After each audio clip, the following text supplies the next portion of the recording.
creo que los economistas y los políticos y toda la gente que se ha preparado aquí y afuera es el momento de que pongan su empeño en construir o reconstruir. Hace unos meses mi vida cambió. Dejé mi trabajo en un programa de televisión para crear, junto con otro compañero, un proyecto periodístico independiente que luchara contra la desinformación.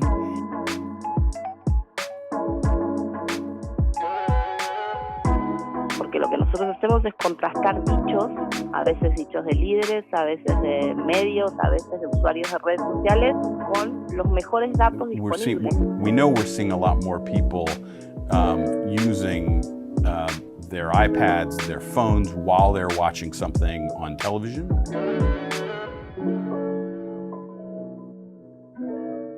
Let me just introduce everybody very quickly.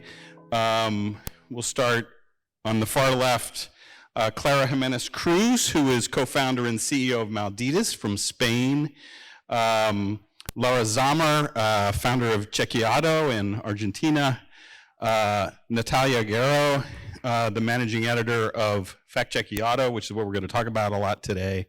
And Tamoa Calzadilla, who is the director of ElDetector at Univision. So thrilled to be here with this. So this is a really important effort that we're going to be talking about today about emphasizing fact-checking in the Latino communities in the United States, and we have some really great efforts to tell you about. So we're going to start with Tamoa. Tamoa, can you talk a little bit about what differentiates ElDetector and what you're doing at Univision? Hi. Hello. Good afternoon. Thank you, Bill. Thank you for having me. Hi. We have slide, no? Okay. Look, ElDetector is the fact-checking platform of Univision News, the largest Spanish network in the US. ElDetector was born in 2016 as the first Spanish language fact-checking created in the US. We are focused on serving Hispanic community by debunking myths and disinformation targeted at Latino population. No? What differentiates ElDetector? We combat myths and disinformation using creative formats, using colorful writings, videos, illustrations, animations, you know, and we are constantly monitoring our own social media platforms. Univision have many social media platforms because each TV show has each TV show has a Facebook page, for example, and we check every day what's going on there, what is the conversation, the discussion, no? And also we distribute our content in different ways, in TV shows, in social media, and now in WhatsApp. We just launched our tip line on WhatsApp a few days ago. That tip line is for attend directly to the users and receive petitions to fact check. We work hard, however, it is not enough, because the problem with myths and disinformation among Latinos is huge. And that is why we are open to alliance like this with Factchequeado. And I bring today an example, exactly like this. This video, manipulated, addressed to people that don't speak English, because it's President Biden in a press conference saying something in English but with subtitles in Spanish, saying something different that they actually said. For example, he was saying something about American intelligence and Russia, and someone wrote, we are going to attack Russia. And plus, someone made a test card with the title, start the third World War. It's a perfect example of the work we do and the challenges we face. No, and it was viral. So welcome, Factchequeado, to join forces. We are so excited about this partnership because building ElDetector, I realized there is a lack of Spanish language fact checkers in the US, and that we need to train fact checkers in Spanish in the United States. And it's not just languages, it's they are to know the reality of Hispanics, no? And then we created a training program, and the first cohort started this spring with the students of the bilingual journalism program at the Newmer J School of CUNY, and we are so excited about that. All right. Well, that's a great introduction to get to Natalia and Lau and Clara and talk about what you're doing. So Lau, why don't we start with you? Talk a little bit about what you've done, because what's really interesting here is we have the two premier Spanish language fact checkers from around the world. You've decided to get together and to come here to the United States in this election year and help out and help fact check in the Spanish-speaking community. What made you decide to do that? Tell us a little bit about what you're doing. Yeah, thank you. Thank you, Tamoa. Thank you, Bill. It's incredible to have you presenting us today. In an old, perhaps more traditional mindset of media, Maldita and Chequeado are competitors. We are, as you said, the Spanish language fact-checking organization, perhaps more renowned. We are both characterized by innovation, by experimental formats, community engagement, civic technology development. We are both led by women, but according to our own vision of journalism and perhaps our own vision of the world, we are really allies with complementary strengths that can help us to broaden our impact and to be closer to our own mission, that is to counter disinformation, to serve our communities, and to increase the cost of life. Without a love, the type of journalist that inspired me the most is collaborative. I can't think in a journalist today without that idea.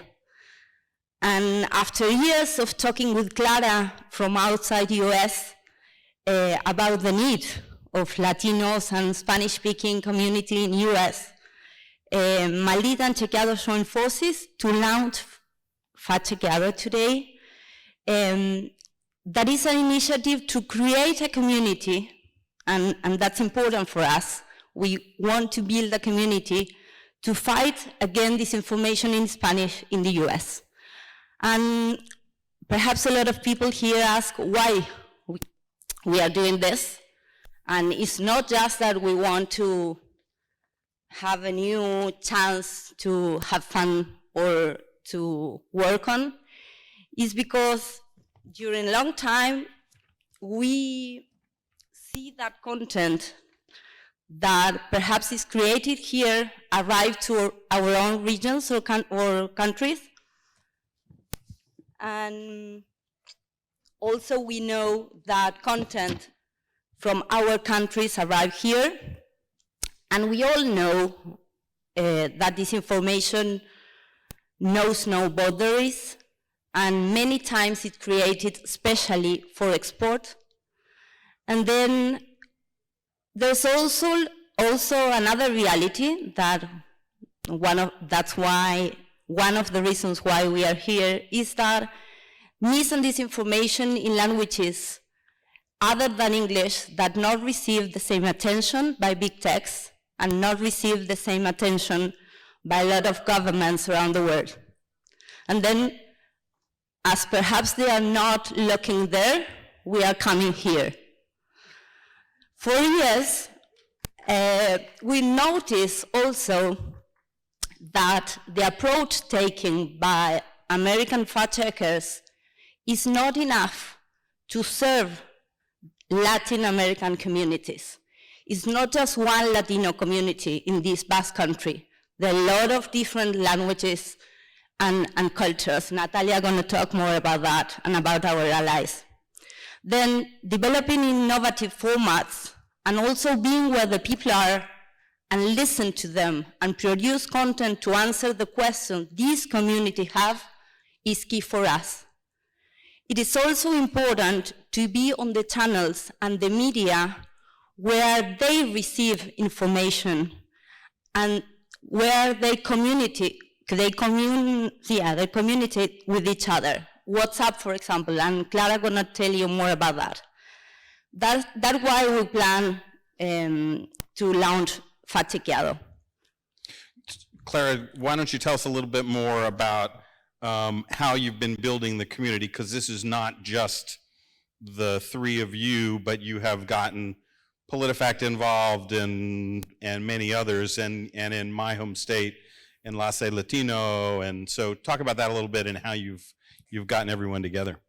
So one of the things that we've realized throughout these years is that Maldita and Chequeado have been making mistakes and getting to know better how to get to the Spanish-speaking communities around the world. And in that journey, we've discovered that our communities might not need us talking about the hyper-informed communities, like in the upper conversation there, but more on the lower conversation. Our idea is that throughout those allies that we're making throughout the country, and you've mentioned some of them, the fact checkers from the IFCN, PolitiFact, MediaWise, Factcheck.org, Univision, Te Verifica, but also with other smaller media, and Natalia will tell you about those in a minute. We want to listen to what Latino communities around the US need and then build from that. And we're gonna do that through a WhatsApp chatbot that we've created that is where we know that Latinos are. And you were asking me before, what's this idea of using WhatsApp? Because I use WhatsApp to talk to basically European friends. And that's it.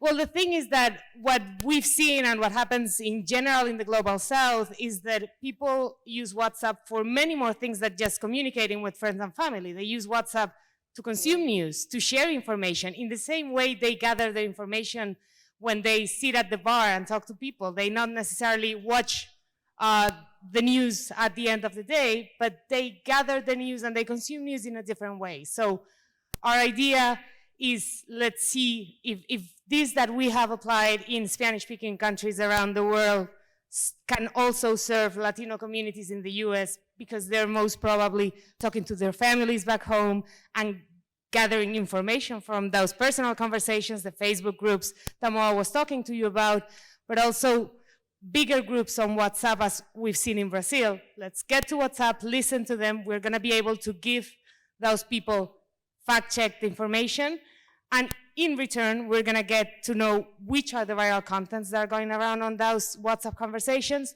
and we're also gonna be able to build a database so that researchers can actually better understand how this information in Spanish goes around. How are we gonna do this? With our allies, and I think Natalia can speak more about that. That's great, yeah, and before we get to this, I just wanna emphasize, this is really new for the United States. I mean, there have been some established ways that the US fact checkers have been producing fact checking and getting suggestions, but this is really something new. And what we bring to the table is that we already did alliance with media that are really big, but also with one or two journalists working together. And I think we did in Argentina with Reverso during the presidential election with 120 media, the most important, but also newsrooms in the borders with 2 journalists.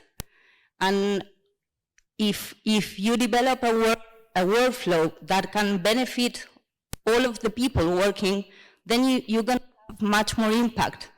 And what we know is, or what we want to do with Factchequeado is to create a hub and space to pay more attention to this information in Spanish and to know more, as Clara said, about how these narratives move to create a strategy to tackle it in a more efficient way. Natalia, why don't you talk a little bit more specifically about how this is all going to work, all the other different ways you're going to publish, because it's not just going to be on WhatsApp. Thank you, Bill. Hi. No, we are, collaboration is a word that everybody mentioned here and also in different talks. So we're based in collaboration, and we are partnering with other media, English and Spanish and English language media, and also fact-checking organizations to promote the circulation of verified information, but also because we know these organizations, your organizations basically, are listening to their communities, to their audiences, and we want to take advantage of that exchange that they already have to understand what is relevant to people, basically. I'm Colombian. I've been living here for 12 years, and I'm part of that community too. We are part of Tamoa also live here. So it's what is important for me. Maybe it's not as relevant to another person in other part of the country. So we want to listen to each community, knowing that Hispanic and Latinos in the US is not a monolith. No? You may know that, of course, but not everybody. We are diverse in many different ways. We are multi-generational. Some of us speak only Spanish. Some are bilingual because they are like 3 or 4 generations already. Some of the communities speak indigenous languages as well. And we have different backgrounds, economic, demographics, education. We have a lot of different interests too. So we want to listen to these communities and to identify what is relevant and put our small newsroom around those topics and produce verified content, listening what is circulating there and verify the information that is going around, using WhatsApp to listen, using the editorial active exchange with our allies to do that. Just to follow up on something you said, you talked about it not being a monolithic community, of course. How does the misinformation differ, say, in the Cuban American community in Miami versus the Mexican American community in Texas? Well, I will say that there are different political interests. I mean, there are many ways, but it's like I think a long history. But if you understand how the Cuban community was used as a political entity in the past, in the 80s, after the Mariel boat arrived, and you see the different, you try to analyze compared to the difference in the Mexican border and the migration flow, you will understand that there are different narratives that you can see.